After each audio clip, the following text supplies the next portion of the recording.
You are listening to the Central Indiana Sports Report, episode 130.4. Colts Talk with Herald-Bulletin sports editor and CNHI Colts beat reporter George Bremer.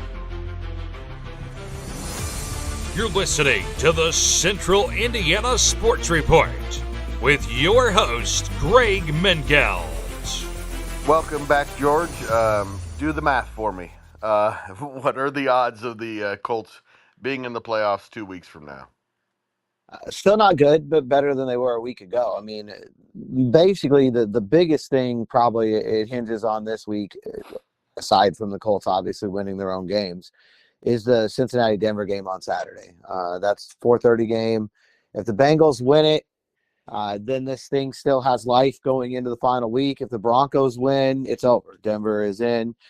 Technically not over from a Colts standpoint because the Chargers could still lose out, but they play at 1 against the Patriots, and if they take care of business there, that door's closed. Even if they don't, they just have to beat the Raiders in the final week to end that. So that one seems highly unlikely. The most likely scenario is still tough.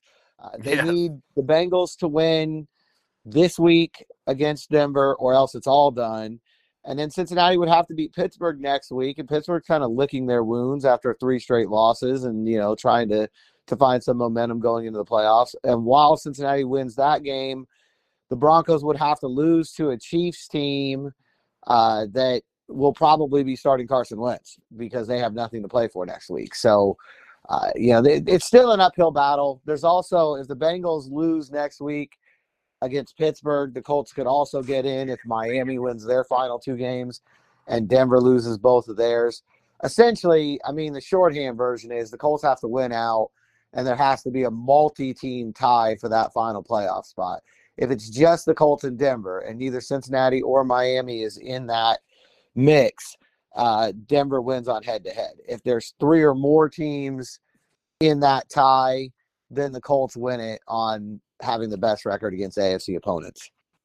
Yeah, and Will Rutherford on his podcast pointed out that I think every one of those things is favored to happen, except for maybe the Bengals and Broncos, but I'm not sure about that. Anyway, but the odds of all of them happening is incredibly small. Yeah, especially the Chiefs game. That one to me is the toughest. It's going to be a close game tomorrow between Denver and Cincinnati, I would imagine. That's going to be a tough game. It's in Cincinnati, so there's that going for the Colts and the Bengals. But beyond that, Denver obviously is going to be feeling a lot of stress and a lot of pressure to get. It's for them. It's their game against the Colts all over again. Go and win and take care of business on your own, and lose and open up a can of worms that you don't want to deal with. But you always wonder about Cincinnati. We know they can score points. They've done that all year. They've had trouble defending teams. Can they close out this Broncos team? But I really think even if Cincinnati wins, Kansas City winning that Week 18 game with nothing to play for, that to me is the hardest piece in this whole puzzle. Yeah, that and the odds of everything going exactly the way you plan has never once happened in the history of the NFL. So just want to point that out. One. What's that? It's pretty tough. There's it's like these parlays, that you do in gambling. Right. When you start getting, you need 5 games or 6 games to hit. Not a very easy thing to do. I promise you, one of those games is going to go no way like it was expected to go. That's just the way the NFL always has been, especially at this point in the season when you're right, their teams are sitting guys and getting healthy. Do the Dolphins care? Do the things?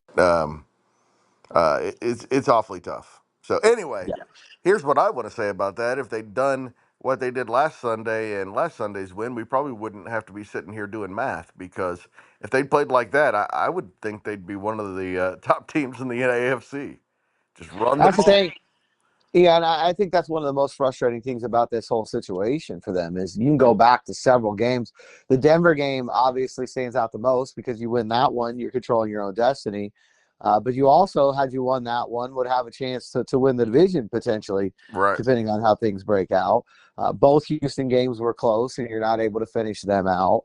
But to me, the most frustrating one is Jacksonville. I mean, you kind of take it for granted at the time because They always lose in Jacksonville, and it was early in the season. But here you are again, looking back at the end of the year at a loss against a team that's 3-12. And if you win that one, there's still a chance to win the division, and your playoff hopes are much more alive. I believe if they had just beaten Jacksonville and everything else happened the way that it did, they would get in with wins these last two games and just Denver losing to Cincinnati tomorrow. So, it's that kind of situation, as it has been, I think, the last 4 or 5 years for the Colts, where you go back and you look at a handful of games and say, hey, if they made one more play here and one more play there, Yep. it'd be a totally different outcome. But I also think that's the most dangerous mindset to be in the NFL, because most of the 32 teams can do that. Yes, they can. Yeah. Well, this formula 90% running, 10% passing, most coaches don't think it can work anymore. But man, the Colts looked awfully good. That offensive line looked awfully good. Um, I I like the idea of just going 90-10 like that, like the old Eric Dickerson days in Los Angeles when their quarterback was some guy who was on the league one year, and they just gave the ball to Eric Dickerson every time, and it worked. The Colts have two of those runners who can beat you every time. I think those of us that have been crying that the strength of this team is the running game all year feel a little bit vindicated Yeah. after that game on Sunday. It's a tough formula to work every week for sure. But it definitely was the right thing to do last week, and it's probably going to be the right thing to do this week, especially if Anthony Richardson can't go, which we will see. He is officially questionable. He didn't practice all week, so the odds are it's going to be Joe Flacco on Sunday right now. Anytime your starting quarterback doesn't take the practice field at all, you've got to assume it's going to be his backup. And obviously Flacco, throws the ball more consistently than Richardson, so he'll probably be able to take advantage of a Giants pass defense that's been weak on the back end. But the one thing the Giants do well, and really the only thing the Giants do well, is sack the quarterback. They've got 41 sacks this year, which is, I think, 8th in the NFL. And so you would think that the Colts would still lean heavily on Jonathan Taylor, because the chances of Flacco being sacked are much greater just looking at the games they played Yes. this year than the chances of Anthony Richardson being sacked. And Jonathan Taylor's red hot. He's got 325 yards rushing in the last 2 weeks. The Giants, I believe, are 31st in total yards in rushing defense and 28th in yards per carry. So, I think that the game plan on Sunday shouldn't change much from the way it did against Tennessee. Maybe you feel like there's a couple more situations where you go ahead and pull the trigger with Joe Flacco if the matchup's right. But it should be another run-heavy game, because it looks like that's the path to success again this week. So it's Christmas season, so pardon my ignorance, but I had no idea Richardson was even injured. Tell me about the injury. Yeah, well, there's not been a lot about it. It was one of those things that kind of creeped up on Christmas Day, which I think is why a lot of people aren't really, as aware of it as they would be in other weeks.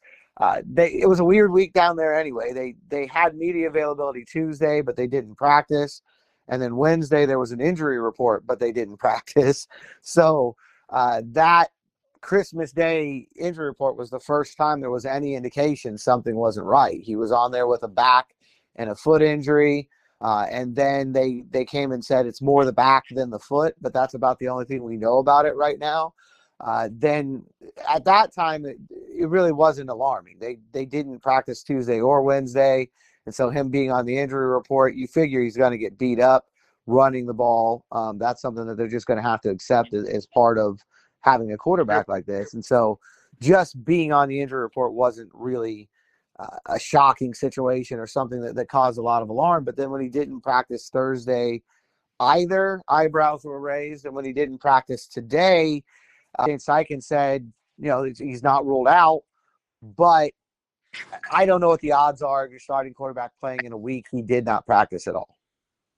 Yeah, that would seem to make sense. I had no idea. It kind of changes the formula as well. He's been awfully good lately. Yeah, it's going to be interesting to see. They're definitely going to have to change some things up. They may have a little bit more opportunity to pick teams apart underneath with Joe Flacco, but obviously they don't have the big play potential as much even in the passing game. And certainly it changes the math for the Giants defense and how they defend Jonathan Taylor.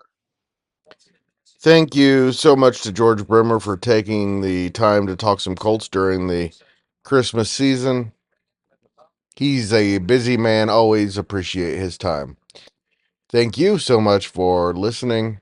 Please go like, subscribe, and or follow, and tell a friend about the Central Indiana Sports Report. We'll be forever grateful.